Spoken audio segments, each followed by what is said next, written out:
The Metro's 5 main water supply dams are sitting at a combined 13.8% of capacity, but water consumption remains high as the area is also in its hottest annual period. In news recently, the Nelson Mandela Bay Municipality has warned of possible water cuts in various residential areas across the city due to the ongoing drought crisis, which has worsened the city's water resources. Our SABC News reporter Lerato Fekisi has more for us. A very good afternoon to you, Lerato. All right, it would be interesting to know what the people in the Eastern Cape are anticipating as the president is to address us this evening in the State of the Nation address. And as I read now, of course, the water issues within the province will be obviously in the minds of the people that you've obviously spoken to. What are you hearing on the ground? Definitely, Flo. I think we got to speak to some residents literally about half an hour ago, and we're asking them how do they feel about what the municipality is saying that they're going to implement water shedding. And most were just saying, you know what, we're trying to deal with load shedding and now you're bringing water cuts.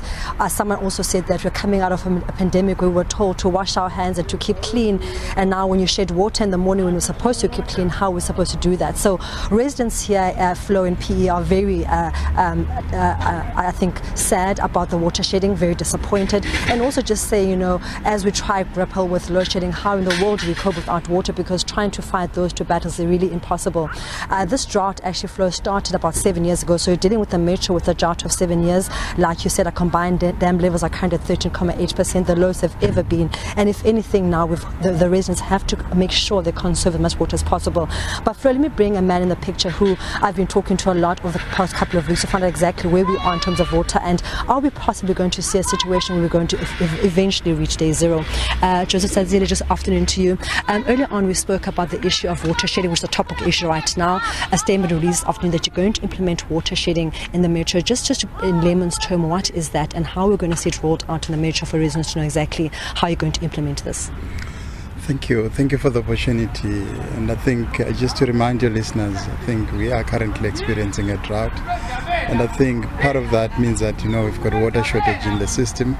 We have got restrictions from most of our sources, and at this point in time, coupled with maintenance regime and maintenance failures, we are beginning to see areas actually running out of water, experiencing disruption as well as intermittent supply. And I think what we are now considering is actually to implement what we call an emergency continuity plan, whereby we're going to actually have to cut off some of our residential consumers and actually force them to go and actually pick up water from what we call collection points or water tanks.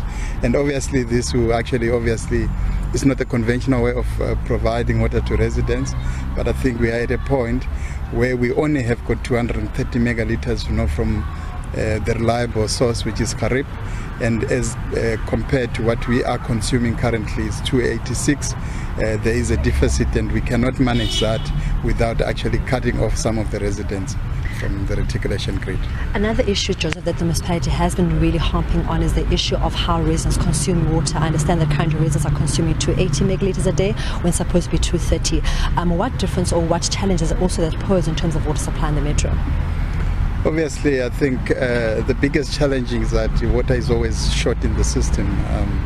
As I said, there's a deficit. We are actually consuming more than what we have. And as a result, our saving grace has been our storage capacities, which are reservoirs. We are actually balancing that deficit in there. But I think as we actually have, what we call, operational failures, for example, electricity or mechanical failures, it means that we eat in the storage that we have and the system collapses immediately. And that's why we begin to experience, intermittent supply and disruptions for 3 days plus, in some communities. And I think that's what is actually important, which we want to put across, that we need to reduce consumption drastically so that the available water, we can give it to everyone. We have actually spent a lot of resources to actually build flexibility within our distribution system, that if the water is in equilibrium with what we are actually getting, we can actually give to everyone in the city. Well, that was the Executive Acting Director for Water Distribution, Joseph Sazile, saying that what's key now is to conserve water, saying that if residents use the amount of water they're supposed to use, we'll ensure we save water in this metro.